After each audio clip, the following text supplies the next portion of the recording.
അസ്സലാമു അലൈക്കും വറഹ്മത്തുള്ളാഹി വബറകാതുഹു. നന്മ നിറഞ്ഞതാവട്ടെ നമ്മുടെ സംസാരം ഒരു ഇബാദത്താണ്. നല്ല വാക്കിനെ നരകത്തിൽ നിന്നുള്ള രക്ഷയായി പ്രവാചകൻ പരിചയപ്പെടുത്തുന്നു. തിരുദൂതൻ പറഞ്ഞു, ഒരു കാരിക്കച്ചീൾ കൊണ്ടെങ്കിലും നിങ്ങൾ നരകത്തിൽ നിന്ന് രക്ഷപ്പെടാൻ ശ്രമിക്കുക. അത് ലഭ്യമല്ലാത്തവർ നല്ല വാക്കുകൊണ്ടെങ്കിലും.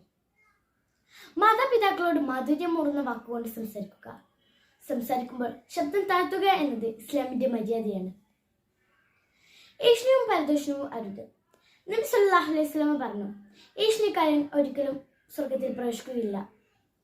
ഹൃദയങ്ങളെ കൂട്ടിച്ചേർക്കുവാനും പകയില്ലാതാക്കാനുമുള്ള മാർഗത്തിൽ ഒന്നാണ് സംസാരം.